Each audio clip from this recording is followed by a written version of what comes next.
വന്ന് വന്ന് ആമയൊക്കെ ഇപ്പോൾ വീട്ടിൽ കയറി ഒന്ന് സുഖവിവരം അന്വേഷിക്കുന്ന സ്ഥിതി വരെ എത്തി. സംഭവം എന്താണെന്ന് വെച്ചാൽ കുറച്ച് വാഴക്കച്ചിയുടെ ഇടയിൽ എന്തോ ഒന്ന് എഴയുന്ന പോലെ സൗണ്ട് കേട്ടപ്പോൾ എന്താണെന്ന് ശ്രദ്ധിച്ചതാണ്. ഇപ്പോൾ പാമ്പിൻ്റെയൊക്കെ സീസൺ ആണല്ലോ, അപ്പോൾ ശ്രദ്ധ കുറച്ച് കൂടുതൽ വേണ്ടതാണല്ലോ എന്ന് കരുതി നോക്കിയപ്പോഴാണ് ഒരു കുഞ്ഞൻ തോട് ഇങ്ങനെ എഴഞ്ഞെഴിഞ്ഞ് പോകുന്നതായിട്ട് കണ്ടത്.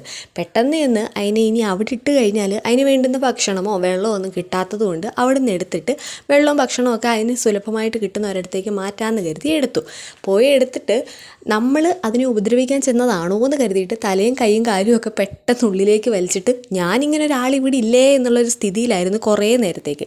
പിന്നെ അതിൻ്റെ ദേഹത്ത് കുറച്ച് വെള്ളമൊക്കെ ഒഴിച്ചൊന്ന് ക്ലീൻ ചെയ്തതിന് ശേഷം അതിനെ കൊണ്ടുവന്ന് നമ്മുടെ തൊട്ടടുത്തുള്ള തോട്ടിലേക്ക് കൊണ്ടുവന്ന് ഇട്ടു. അവിടെ തോട്ടിൽ കൊണ്ടുവന്ന് ഇടുന്ന നേരം വരെ ആശാൻ ഇങ്ങനൊരാൾ ഇതിനകത്ത് ഇല്ല എന്നുള്ള സ്ഥിതിയിൽ തന്നെയായിരുന്നു. തലയും കൈയും കാലും എല്ലാം തോടിനുള്ളിൽ ഇങ്ങനെ ഒളിപ്പിച്ച് വെച്ചേക്കുമായിരുന്നു.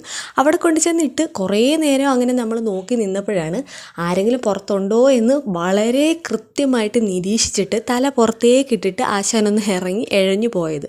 എന്തായാലും അതിനെ സേഫായിട്ടൊരു സ്ഥലത്ത് എത്തിച്ചല്ലോ എന്നൊരു ആശ്വാസമുണ്ട്. ഇനി പട്ടിയും വേറെയുള്ള സാധനങ്ങളും ഒന്നും അതിനെ കടിക്കാതെ അതിനെ നശിപ്പിക്കാതെ ഇരിക്കണേ എന്നൊരു പ്രാർത്ഥന മാത്രമേ ഉള്ളൂ. ഈ ആമയ്ക്ക് സ്പീഡ് കുറവാണ് എന്നുള്ള ഒരു വാദം തെറ്റാണെന്ന് ഇന്നലെ ഒറ്റ ദിവസം കൊണ്ട് എന്തായാലും എനിക്ക് മനസ്സിലായി. കാരണം ആ ഒരു ഡെസ്പാനിൽ ഇതിനെ മുറ്റത്തേക്ക് ഇട്ടപ്പോഴത്തേക്ക് അതിൻ്റെ അടുത്ത ലക്ഷ്യസ്ഥാനത്തേക്ക് എത്ര സ്പീഡിലാണ് പോകുന്നതെന്ന് നമുക്കിതിൽ തന്നെ കാണാനായിട്ട് പറ്റും.